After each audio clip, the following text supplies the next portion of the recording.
नमस्कार। शब्द सांची की आज की विशेष खबर में हम आपको बहुत ही चौंकाने वाली जानकारियां देने जा रहे हैं। आपने ठीक सुना, चौंकाने वाली जानकारियां। ऊंचाइयों पर उड़ान भरने का सपना, आधुनिक तकनीक का करिश्मा, ईंधन बचाने वाला चमत्कारी विमान, यह है बोइंग 787 ड्रीम लाइनर का दावा। लेकिन क्या इस चमक के पीछे छुपा है काला सच? क्या मुनाफे की हवस के आगे बेची जा रही है सैकड़ों लोगों की जिंदगियां? अहमदाबाद में एयर इंडिया की फ्लाइट AI-171 का क्रैश एक बार फिर सवाल उठाता है। कई सालों से एविएशन कवर करने वाले देश के वरिष्ठ पत्रकार प्रदीप सुरीन ने फेसबुक पर इस घटना पर तथ्यों के साथ पोस्ट लिखी है। प्रदीप ने लिखा है, एक सवाल जो हर पुराना एविएशन जर्नलिस्ट पूछता है, क्या आज एयर इंडिया से उड़ना सुरक्षित है? जवाब है नहीं। प्रदीप लिखते हैं, मैंने 15 साल तक एविएशन कवर किया और एयर इंडिया मेरी आखिरी चॉइस रही। अहमदाबाद क्रैश पर कोई हैरान नहीं, बस इतना सरप्राइज है कि यह इतने साल बाद हुआ क्यों। इस घटनाक्रम की हर परत खोलकर हम आपके सामने इस खबर में रखेंगे। आप हमारे साथ वीडियो के अंत तक जरूर बने रहिए।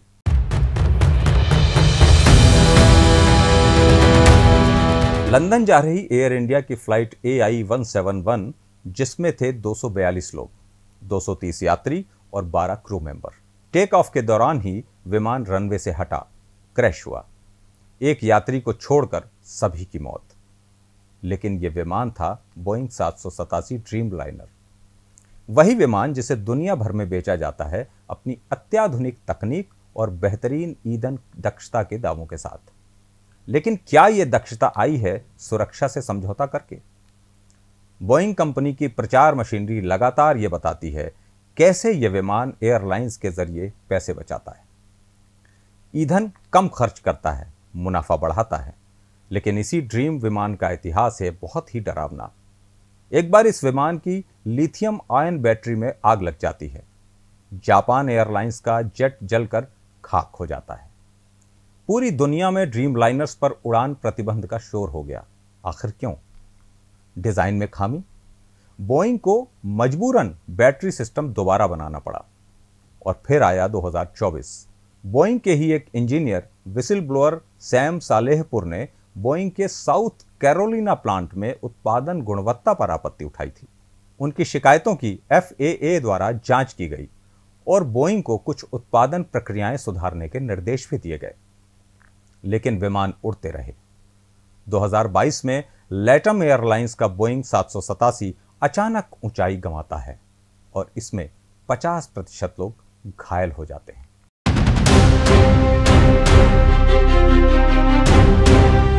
क्या बोइंग ने ईंधन दक्षता और वजन कम करने की होड़ में सुरक्षा को पीछे छोड़ दिया? क्या तेजी से प्रोडक्शन और मुनाफे के दबाव में क्वालिटी कंट्रोल और सख्त टेस्टिंग को नजरअंदाज किया गया? सोचिए, अहमदाबाद में जो विमान क्रैश हुआ वो 2014 में बना था। उसने देखा है ड्रीम लाइनर का एक पूरा संकटपूर्ण इतिहास। जांच चल रही है, लेकिन क्या यह सिर्फ एक दुर्घटना है या फिर एक पैटर्न का हिस्सा है? एक ऐसी कंपनी का पैटर्न जो अपने शेयर धारकों को खुश करने के लिए, नए ऑर्डर हासिल करने के लिए दक्षता के नाम पर सुरक्षा से समझौता कर रही है। हर उड़ान पर बैठे हैं माँ बाप, बच्चे, प्यार करने वाले। हर जीवन अनमोल है। क्या किसी एयरलाइन के निर्माता को यह अधिकार है कि वो मुनाफे की हवस में जानबूझकर या लापरवाही से इन जिंदगियों को जोखिम में डाले? विसिल ब्लोअर सैम सालेहपुर ने खतरे की घंटी बजाई थी। अहमदाबाद की घटना एक और जोरदार चेतावनी देती है।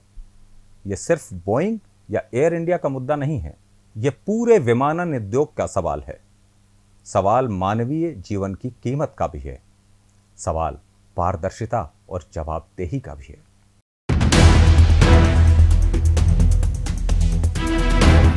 जानिए अब वो सच जो मीडिया ने कभी छापने की हिम्मत नहीं की।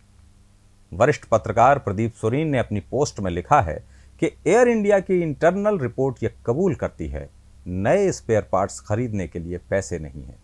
पुराने टायर, जर्जर इंजन, यह विमान कबाड़ से ज्यादा कुछ नहीं। सरकार ने रतन टाटा की दिली ख्वाहिश पूरी करने के लिए करोड़ों का रिबेट देकर एयर इंडिया थमाई। टाटा जानते थे कि ये बेड़ा मौत का कुआं है। टाटा ने एयर इंडिया के लिए जिन नए प्लेन्स का ऑर्डर दिया, उन्हें आने में अभी लगभग 2 से 3 साल लगेंगे। ऐसे में कंपनी बेचारी क्या करती? सबसे आसान तरीका यही था कि यात्रियों को लुभाने के लिए लोगो बदल दीजिए, एयर होस्टेस की ड्रेस अपडेट कर दीजिए और प्लेन के सीट कवर बदल डालिए। कंपनी ने वही किया, लेकिन इंजन उसी तरह ठीक कराते रहे जैसे कोई अपनी कार को शोरूम में ठीक करवाने की जगह नजदीकी कार मार्केट में ठीक करा लेता है। इस हादसे को पायलट की गलती बताकर रफा दफा करने का भी प्रयास किया जा सकता है। क्यों? क्योंकि अगर बोइंग 787 की गलती साबित हो गई तो एयर इंडिया को सारे ड्रीम लाइनर ग्राउंड करने होंगे। क्या हम सिर्फ मुनाफे के आंकड़े हैं या हमारी जान की भी कोई कीमत है? आप बताइए, क्या ऐसे सिस्टम पर हम भरोसा कर सकते हैं? कमेंट में जवाब जरूर दीजिएगा। अगर आपको ये सच्चाई जरूरी लगी हो और अगर आप ये चाहते हैं कि ये सच्चाई हर भारतवासी तक पहुंचे, तो इस वीडियो को लाइक और शेयर जरूर करें। शब्द सांची को सब्सक्राइब कर लें। बहुत बहुत धन्यवाद। नमस्कार।